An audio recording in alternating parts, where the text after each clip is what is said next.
Accounts മൊഡ്യൂളിൽ accounts റിലേറ്റഡായി include ചെയ്തിരിക്കുന്ന ഫോമുകളിൽ ഒന്നാണ് ബാങ്ക് ഡെപ്പോസിറ്റ്. ഈ ഒരു ബാങ്ക് ഡെപ്പോസിറ്റ് ഫോം യൂസ് ചെയ്തുകൊണ്ട് ബാങ്കിങ് ഡെപ്പോസിറ്റ് കാര്യങ്ങളെല്ലാം റെക്കോർഡ് ചെയ്യാൻ സാധിക്കും. First of all bank deposit click ചെയ്യുമ്പോൾ ബാങ്കിങ് ഡെപ്പോസിറ്റിൻ്റെ ഒരു ന്യൂ ഫോമാണ് ഓപ്പൺ ആവുന്നത്. ഈ ഒരു ഡെപ്പോസിറ്റ് ഫോമിൽ എങ്ങനെയാണ് ഒരു എൻട്രി ക്രിയേറ്റ് ചെയ്യുന്നത് എന്നുള്ളത് നോക്കാം. First of all reference number നമുക്കിവിടെ ഓട്ടോമാറ്റിക്കായിട്ട് എനേബിൾ ആവുന്നതാണ്. നെക്സ്റ്റ് വൺ ഇൻസ്ട്രുമെൻറ്റ് ടൈപ്പ് ആണ്. ഇൻസ്ട്രുമെൻറ്റ് ടൈപ്പ് നമുക്കിവിടെ സെലക്ട് ചെയ്ത് കൊടുക്കാം. നെക്സ്റ്റ് ഡേറ്റ് ഏതാണെന്നുള്ളത് സെലക്ട് ചെയ്ത് കൊടുക്കാം. അത് കഴിഞ്ഞിട്ട് നമുക്ക് പാർട്ടി നെയിം ഇവിടെ എൻ്റർ ചെയ്യാനുള്ളൊരു ഓപ്ഷനാണ്. നെക്സ്റ്റ് ഓപ്ഷൻ വരുന്നത് നരേഷനാണ്. ഈ ഒരു ബാങ്കിങ് ഡെപ്പോസിറ്റ് റിലേറ്റഡ് ആയിട്ടുള്ള ഡീറ്റെയിൽസ് എല്ലാം നമുക്ക് ഈ ഒരു നരേഷൻ ഫീൽഡിൽ ആഡ് ചെയ്ത് കൊടുക്കാം. അതിനുശേഷം നെക്സ്റ്റ് വരുന്നത് ടു ബാങ്ക് അക്കൗണ്ട് എന്നുള്ള ഓപ്ഷനാണ്.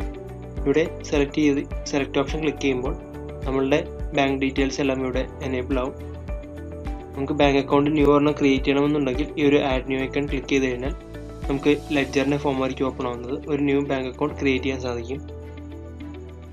അതിനുശേഷം ഈ ഒരു ഫ്രം അക്കൗണ്ടിൽ നമ്മൾ അക്കൗണ്ട് ക്യാഷ് സെലക്ട് ചെയ്യുക. ക്യാഷ് അക്കൗണ്ട് സെലക്ട് ചെയ്തതിന് ശേഷം എൻ്റർ പ്രസ് ചെയ്യുക.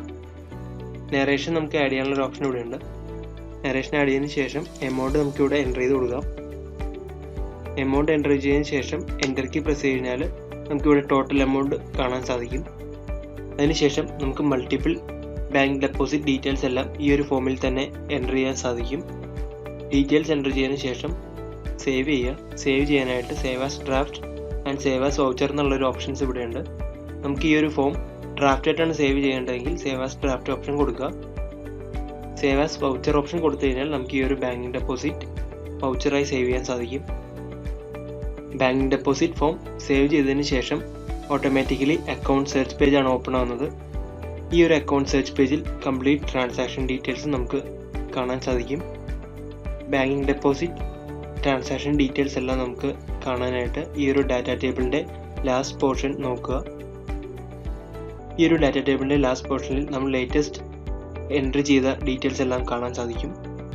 ട്രാൻസാക്ഷൻ ഡേറ്റ്, അതുപോലെ തന്നെ transaction type കോൺട്ര, next reference number, debit ledger and credit ledger, banking deposit ചെയ്ത എമൗണ്ട്, അത്തരത്തിലുള്ള ഡീറ്റെയിൽസ് എല്ലാം ഈ ഒരു ഡാറ്റ ടേബിളിൽ നമുക്ക് വ്യൂ ചെയ്യാൻ സാധിക്കും.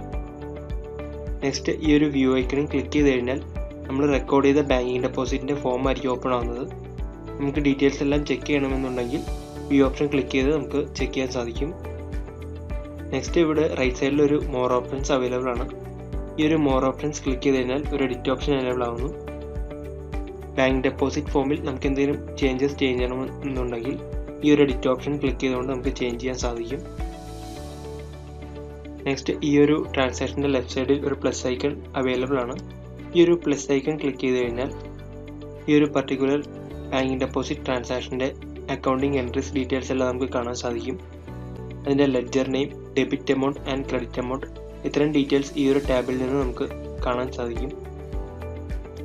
അപ്പോൾ ഇത്രയും ഓപ്ഷൻസ് ആണ് ഈ ഒരു ബാങ്കിങ് ഡെപ്പോസിറ്റ് ഫോമിൽ അവൈലബിൾ ആയിട്ടുള്ളത്. Thank you.